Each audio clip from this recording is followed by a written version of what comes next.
राधे राधे मित्रों। आपका स्वागत है मेरे चैनल में भक्ति में मुक्ति। मित्रों, आज का मेरा विषय है कि पाप कितने प्रकार के हैं। मित्रों, आप ये भी नहीं सोच सकते कभी कि जिस प्रकार ट्रैफिक पुलिस के चालान होते हैं उसी प्रकार पाप भी होते हैं। तो पाप कितने प्रकार के हैं, लेकिन आदमी इस चीज़ को सीरियसली नहीं सोचता। क्यों? क्योंकि मन के अंदर सिर्फ एक चीज़ ही भरी होती है, सिर्फ अपना स्वार्थ, कि मुझे कैसे मेरा काम बन जाए, और बस अपने काम होने के बाद वो मैं क्या कर रहा हूँ। तो पाप को अगर आप जान जाएंगे और पाप के उससे फॉलो करेंगे तो आप हमेशा सुख में रहेंगे। पाप कितने प्रकार के होते हैं और पाप कैसे होते हैं, ये मैं आपको आज बताऊंगा।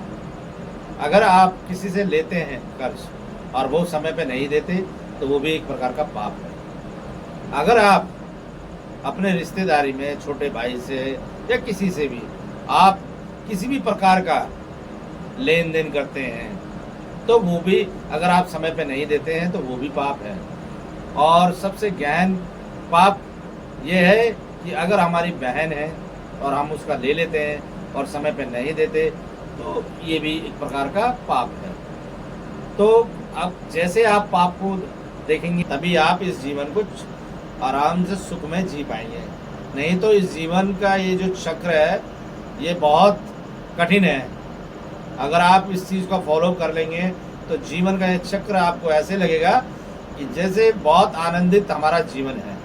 और इस जीवन को जीने के लिए आपको सबसे पहले अपने गुस्से को शांत करना पड़ेगा, उसके बाद किसी को देख के जलना वो ख़त्म करना पड़ेगा, तभी आप इस जीवन को सुख में जी सकते हैं। जब आप दो चीज़ ठीक कर लेंगे अपने इस शरीर की, मानव की शरीर की, तो आप जीवन में सुख में रहेंगे। और हमेशा प्रभु का जाप करिए। जाप करने से प्रभु आपको बुद्धि देंगे, और जब बुद्धि देंगे तो आप जानेंगे कि पाप किस किस प्रकार के होते हैं। तो कभी भी स्वार्थ में कोई भी पाप ना करें, जिससे आपको बहुत बड़ा नुकसान हो सकता है। जैसे कि किसी प्रकार से आपने 5,000 रुपये ले लिए और आपने उसको नहीं दिए समय पे नहीं दिए, तो भगवान का वो चक्र है कि वो 5,000 में आपका एक्सीडेंट भी, कुछ भी नुकसान हो सकता है आपका, कि आपके घर में वॉशिंग मशीन ख़राब हो जाए, टीवी ख़राब हो जाए, ठीक है, कुछ भी, कोई बीमार हो जाए, तो कहीं ना कहीं बराबर होना है। तो अगर हम इस चीज़ को फॉलो रखेंगे कि किसी का लेके देना है और सही से जीना है, तो आप हमेशा सुख में रहेंगे और प्रभु आपसे हमेशा खुश रहेंगे। ये पाप को जो देख लेता है, समझ लेता है, जान लेता है। और पाप, अगर आप किसी को बुराई कर रहे हैं तो वो भी पाप है, अगर आप, वो भी पाप है।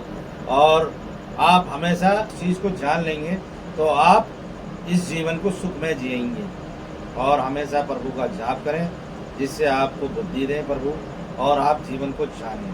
तो मेरा आपसे यही अनुरोध है कि जब आप इस चीज़ को फॉलो करेंगे, आप इस चीज़ का प्रण करेंगे, तो आप हमेशा अपने जीवन में ओके रहेंगे और आपका परिवार, आपका हर चीज़ ओके रहेगी।